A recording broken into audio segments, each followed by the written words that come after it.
Hello everyone, welcome to Emmy recipes. ఈరోజు వీడియోలో ఒక హెల్తీ డ్రింక్ చూపిస్తున్నాను. అది కూడా రాగి పాలతో డ్రింక్ అన్నమాట. ఈ రాగి మిల్క్లో కాల్షియం ఎక్కువగా ఉంటుంది. అందుకే దీనిని రోజు రెగ్యులర్గా డైట్లో తీసుకుంటే ఎముకలకి చాలా మంచిదన్నమాట. ముఖ్యంగా చిన్నపిల్లలు, పెద్దవాళ్ళకు కూడా చాలా మంచిది. నీరసం, అలసట వంటివి కూడా రావు. బ్లడ్ తక్కువగా ఉన్న వాళ్ళకు కూడా చాలా మంచిది. అలాగే బ్యాక్ పెయిన్ కానీ, నడుముల నొప్పి కానీ, మోకాళ్ళ నొప్పులు కానీ, జాయింట్ పెయిన్స్ ఉన్న వాళ్ళు ఒక 1 వీక్ రెగ్యులర్గా ఈ రాగి మిల్క్తో చేసిన ఈ జావ తాగండి. చేంజ్ మీరే చూస్తారు. నేను ట్రై చేశాను, అందుకే ఈ రెసిపీని షేర్ చేస్తున్నాను. నైట్ ఈ జావ కోసము నైటు ఒక 10 కాజు, ఒక 10 బాదం, కొన్ని కిస్మిస్లు ఒకసారి ఇలా కడిగి మళ్ళీ కొన్ని వాటర్ వేసుకొని నానబెట్టి ఉంచాలి. అలాగే నైటే మళ్ళీ ఒక 3, ఇక్కడ నేను 4 స్పూన్స్ రాగులు తీసుకున్నాను అనమాట. నాకు 4 స్పూన్స్ రాగులకి 3 గ్లాసెస్ జావా వచ్చింది. ఈ రాగుల్ని కూడా ఒకసారి కడిగి మళ్ళీ కొన్ని వాటర్ వేసి నైట్ అంతా వీటి రెండింటిని నానబెట్టాలి. మీ దగ్గర ఇంకా అంజీర్ కానీ, పిస్తా కానీ, ఖర్జూరాలు ఏ ఉన్నా కూడా, ఏ డ్రై ఫ్రూట్స్ ఉన్నా కూడా వేసుకుంటే టేస్ట్ ఇంకా బాగుంటుంది. నా దగ్గర ఉన్నవే నేను వేస్తున్నాను. మీకు నచ్చిన డ్రై ఫ్రూట్స్ మీరు నానబెట్టి ఉంచాలి నైట్. ఇప్పుడు మార్నింగ్ చూపిస్తున్నాను నేను. ఇప్పుడు మార్నింగ్ ఈ రాగుల్ని మిక్సీ జార్లో వేసేసి మెత్తగా గ్రైండ్ చేసేసి ఫిల్టర్ చేసుకోవాలి ఒక గిన్నెలోకి. ఇలా ఓన్లీ మనం పాలను మాత్రమే తీసుకుంటున్నాం అన్నమాట.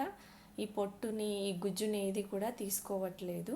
ఇందులోనే కొన్ని వాటర్ కూడా యాడ్ చేసేసి ఈ పాలను మాత్రం ఇలా ఫిల్టర్ చేస్తున్నాను నేను. మీరు కావాలంటే ఒక క్లాత్లో వేసైనా కూడా ఇలా ఈ పాలను తీసి వేరు చేయొచ్చు అన్నమాట.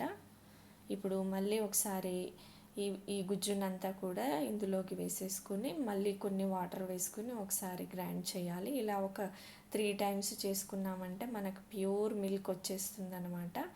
ఈ తర్వాత ఈ పొట్టులో ఇంకేముండదు, దీన్ని తీసేసుకోవడమే. ఇక్కడ చూడండి, ఇన్ని రాగి మిల్క్ వచ్చాయన్నమాట. ఇప్పుడు ఈ మిల్క్ని పక్కన పెట్టేసుకొని మళ్ళీ అదే మిక్సీ జార్లోకి మనం నానబెట్టి ఉంచిన డ్రై ఫ్రూట్స్ని కొన్ని వాటర్ వేసి మెత్తగా గ్రైండ్ చేసుకోవాలి. ఇప్పుడు ఈ డ్రై ఫ్రూట్స్ని అంతా కూడా గ్రైండ్ చేసుకున్న డ్రై ఫ్రూట్స్ని ఈ పాలల్లోనికి వేసేసుకోవాలి. అందులోని కొన్ని వాటర్ కూడా వేసేసి కలుపుకొని ఇప్పుడు స్టవ్ ఆన్ చేసుకొని ఈ గిన్నెని స్టవ్ పైన పెట్టేసుకోవాలి. చూడండి, కానీ సిమ్లోనే ఉడికిస్తూ ఉండాలన్నమాట. బాగా మరగాలి ఈ జావ. ఎందుకంటే చిన్నపిల్లలు తాగే వాళ్ళైతే మంచిగా ఇలా మరిగించి ఇవ్వడమే మంచిది.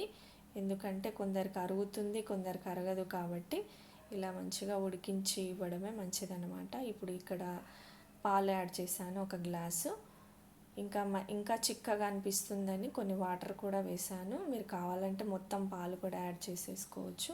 ఇప్పుడు ఇక్కడ మంచి ఫ్లేవర్ కోసం కొంచెం సోంపు, ఇలాచీలు 2 కొంచెం కచ్చాపచ్చాగా దంచి వేస్తున్నాను. పిల్లలకి స్మెల్, ఫ్లేవర్ బాగుంటేనే తాగుతారు. ఇక్కడ నేను స్వీట్నెస్ కోసం 2 స్పూన్ల షుగర్ వేసాను. మీరు కావాలంటే బెల్లం కూడా వేసుకోవచ్చు, కానీ బెల్లం మంచిది కాకపోతే ఈ పాలు విరిగిపోయే ఛాన్స్ ఉంటుంది. అందుకే నేను ఇక్కడ 2 స్పూన్స్ మాత్రమే షుగర్ యాడ్ చేశాను. మీరు ఇంకా స్వీట్నెస్ ఎక్కువ కావాలంటే ఎక్కువ వేసుకోవచ్చు. ఇలా షుగర్ కూడా వేసి కొంచెం ఒక 3 మినిట్స్ సిమ్లోనే ఇలా ఉడికించుకున్నామంటే ఎంతో హెల్దీ అయిన ఈ రాగి మిల్క్ జావా రెడీ అండి. 1 వీక్ తాగి చూడండి, తేడా మీరే చూస్తారనమాట. అంత మంచిది హెల్త్కి. ముఖ్యంగా మన లేడీస్కి అయితే చాలా మంచిది. ట్రై చేయండి.